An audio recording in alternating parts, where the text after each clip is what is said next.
Hi. Day 1 in Japan, and somehow we woke up with energy after that travel day, which means jet lag is lying to us, but we'll take it. We started in Asakusa, or Asakusa, not sure how you pronounce it, people keep saying different things to us. The streets are quiet, everything looks unreal, and we're just walking around like, wait, we're actually here. Then we did something I never thought I'd do in Tokyo. We went to Denny's, and I'm not even kidding, this might have been a top tier breakfast.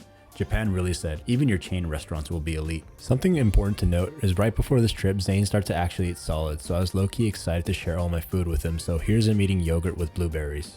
After that, we hit Senso-Ji, walked Nakamise Street. This was our first real Tokyo morning, and I'm not gonna lie, everything felt weirdly calm. Like, calm in a way that makes you whisper automatically. I didn't even choose to be quiet, my body just obeyed. Even the small things felt intentional. The signs, the packaging, the way people move. In America, crowds move like it's a side quest. Here, everyone's gliding. It's giving excuse me energy, also known as sumimasen. Nakamise Street is a sensory overload in the best way. Snacks, souvenirs, and smells everywhere. And I'm trying to act cultured, but trying to resist the urge to buy 17 things I can't pronounce. And somehow it's packed, but still quiet, like the crowd has manners. No yelling, no pushing, no one's eating full rotisserie chicken while walking. It's beautiful. Also, this is my favorite clip that I recorded because I don't know how 3 people just walked into each other's. First coffee, hazelnut latte. After coffee, we kept walking. We hit the Sumida River, super peaceful, like Tokyo was trying to lower my blood pressure on purpose. Then we saw the Asahi building, and yes, I know it's not a poop, but the child in me is choosing to believe Japan built a luxury poop monument, and I won't be convinced otherwise. All this was on the way to Skytree, which we were meeting a friend of a friend to show us around, and looking back, that was so clutch. Having someone local, even for a little bit, saved us from doing the classic tourist thing. Walking 20,000 steps confidently in the wrong direction. One thing I'll say about Skytree, I watched so many YouTube videos about this place and not a single one mentioned the giant mall attached to it. Everybody talks about the view, but nobody warned me that there was a giant mall attached to this.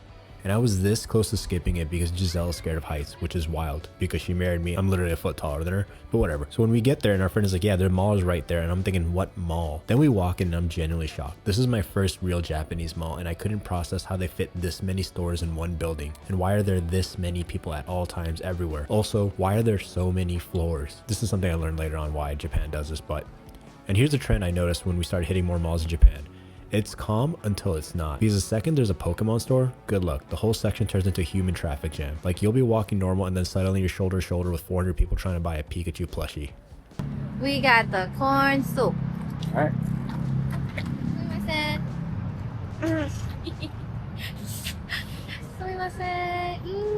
With the Pikachu. Okay. After Skytree and our sacred vending machine corn soup break, we had our first subway experience. And I was actually excited for this because we purposely avoided the subway until our friend could guide us. Because I'm not about to learn Tokyo trains for the first time, jet lagged, holding a baby, while pretending I know what I'm doing. Like no, day 1 is not the day I trust my instincts. Day 1 is the day I follow an adult. So shout out to our friend for basically being our human GPS.